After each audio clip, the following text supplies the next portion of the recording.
start to turn, the windward hull, that one needs to do the least amount of turn. The outside hull needs to do the most distance.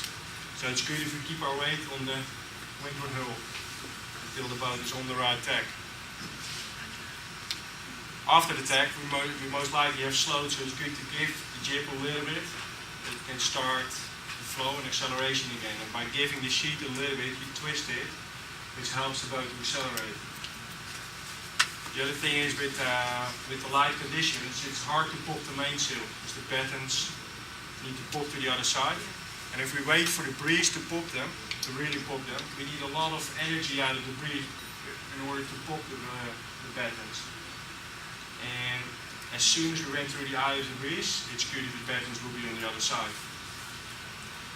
So the crew can help by pulling the mast rotation ready to the new side, and the helm gives a good push, or firm push on the boom to pop the battens. Then after the tack, the crew moves, try to have like as less disturbance in weight when you cross the boat and go and sit in your position, and start trimming the jib again. And what about heavy air? Heavy air, fast forward. In heavy air, most of the time the jib is set already to not maximum sheet it on, but it's a little bit off. So that helps the acceleration. Still, you try to stay long on the windward hull. And in a little bit more breeze, you wait your tail to cross the boat. Is when you see the jib come across. That's when you start to go across and trapeze on and go out on the wire again. How about as the helm? Yeah. Helm in the tack? Light air and heavy. Sorry? For light air and then for heavy air. Yeah, as a helm in the tack, you try to stay seated in light air, long, focus on all on the turn. Make sure that the mainsail is popped, that the boat is moving again, and that's after that, then you flip the tiller to the other side, and the boat is actually moving again. That's when you start to move. Because during the tack, the helming is the really important part. And in heavy air, it's almost the same thing. The helm stays long on the trapeze, and he starts to steer while he's still on the trapeze, and then he comes in. The boat's ready on the new tack when he crosses and goes to the other side. Therefore, it's important that the crew is out on the wire already on the other side, so the helm can come late. The helm will be a little bit later to the other side because the crew has nothing else to do than wait.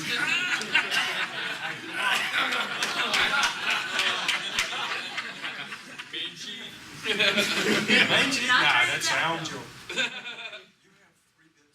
At what point will you have a crew run the main sheet? I'm bored of it.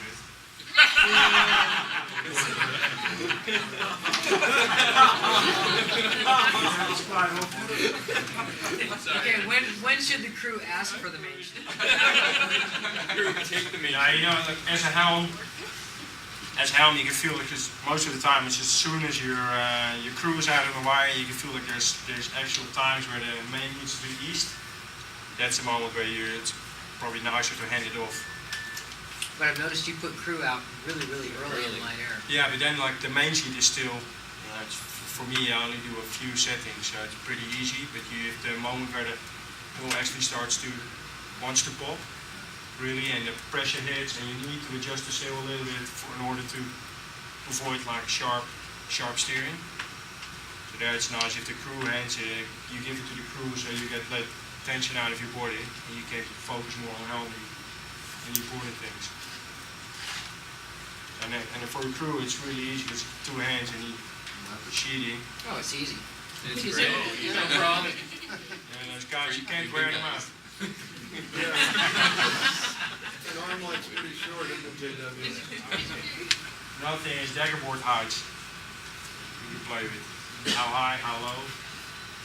We found actually that they're as soon as you can be doubled on the wire, you start to pull out. And actually, when we pulled them out 30 centimeters, so that's about a foot. It didn't hurt us in height at all. just made the boat a smoother ride. And why, if the dagger boards stick really deep, you get extra momentum on the boat. If you pull the bottom of the dagger board, you can lift the hull. It's like how a laser, if it's tipped over, or one of the one bigs, if you need to ride in it, you step on the dagger board and it comes right up. The longer the board is, the easier it is to get it up.